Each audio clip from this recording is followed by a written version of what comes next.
बिस्मिल्लाहिर्रहमानिर्रहीम। नेक्स्ट हमारा टॉपिक है फॉर्म ऑफ एनर्जी। इससे पहले हम एनर्जी की दो मेजर टाइप जो कि पोटेंशियल और किनेटिक एनर्जी है उसको पढ़ चुके हैं। इसके बाद आते हैं फॉर्म ऑफ एनर्जी पर।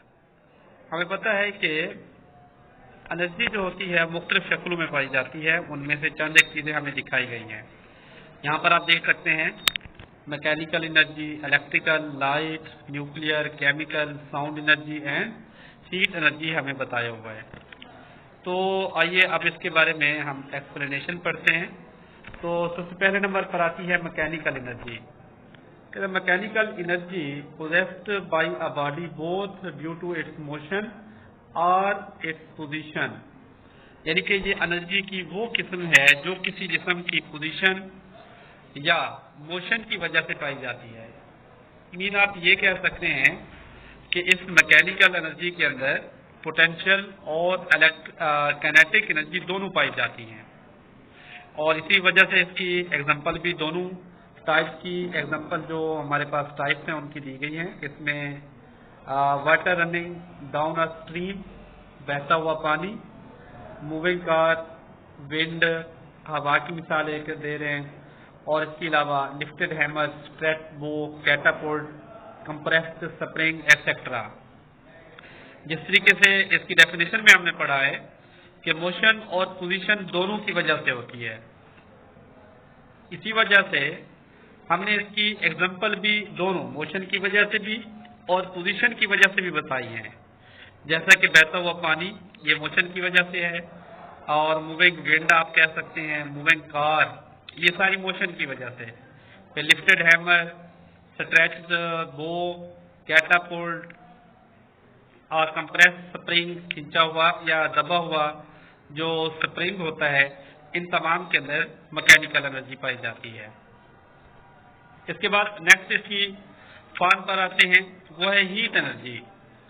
कहते हैं heat is form of energy given out by the hot body, कि ये हीट एनर्जी की वो किस्म है कि जो किसी जिस्म के या हम यूं कह सकते हैं कि ये हमें गर्म अजसाम से मिलती है और इसकी बहुत ज्यादा अमाउंट हमें मिलती है बाय बर्निंग ऑफ फ्यूल, मतलब ईंधन जलने की वजह से। मतलब कोयला आप कह सकते हैं, लकड़ी कह सकते हैं, गैस कह सकते हैं या ऑयल वगैरह, इन तमाम के जलने की वजह से हमें एनर्जी मिलती है। इसके अलावा हीट एनर्जी हमें फ्रिक्शनल फोर्सेस, किसी जिस्म के रगड़ खाने की वजह से भी हमें एनर्जी हासिल होती है, और इसका सबसे मेजर जो सोर्स है वो हमारा सूरज है, कि हमें सूरज से सबसे ज्यादा हीट एनर्जी मिलती है।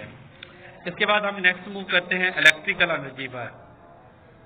कहते हैं electrical energy is the one of the widely use form of the energy, कि इलेक्ट्रिकल एनर्जी जो है बाकी तमाम एनर्जीज के मुकाबले में सबसे ज्यादा इस्तेमाल होने वाली है, क्योंकि हम इसको तारों की मदद से एक जगह से दूसरी जगह पहुंचा भी सकते हैं, ट्रांसफर भी कर सकते हैं। और इलेक्ट्रिकल एनर्जी हमें हासिल होती है from the batteries and electric generator, यानी कि बैटरीज और इलेक्ट्रिक जनरेटर से हासिल होती है। These electric generator are run by the hydro power, thermal और न्यूक्लियर पावर, कि ये जो जनरेटर होते हैं ये चलाए जाते हैं हाइड्रो पावर की वजह से, थर्मल या न्यूक्लियर पावर की वजह से।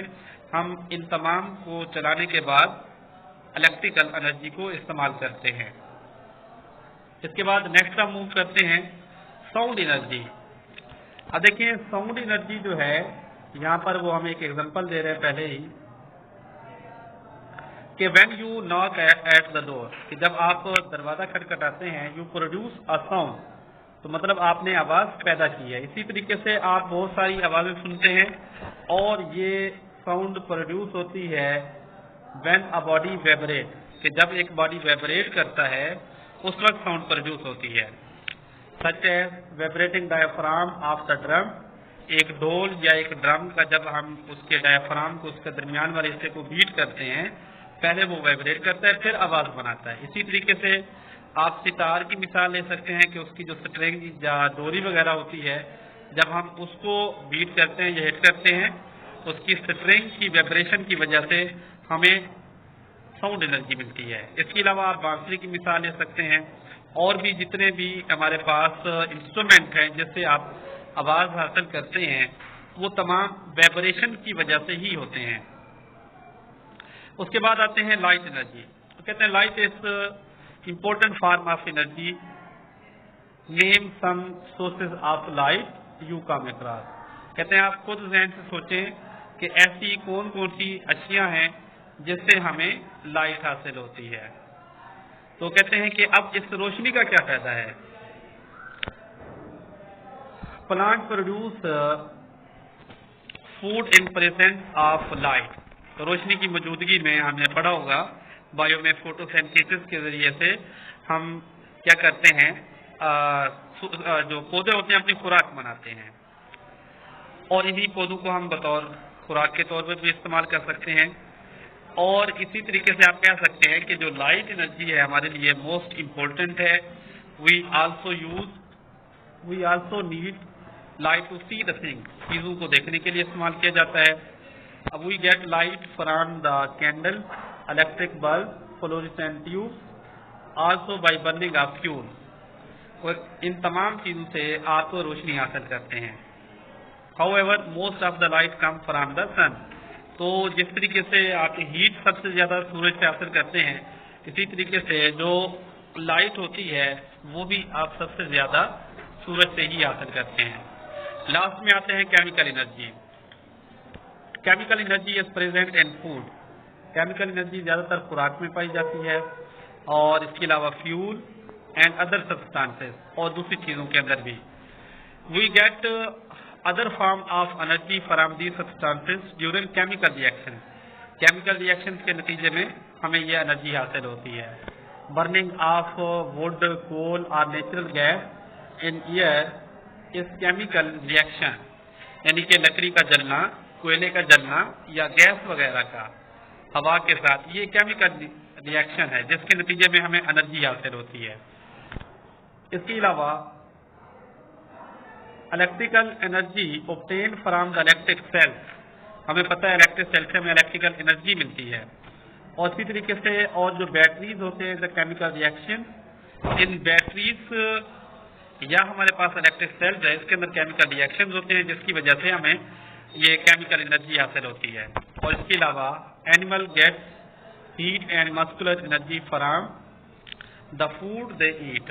और हमें पता है जो जानवर होते हैं खाना खाते हैं, खाना खाने की वजह से उसके अंदर केमिकल एनर्जी होती है और ये केमिकल एनर्जी वो हासिल करते हैं अपनी खुराक के जरिए से।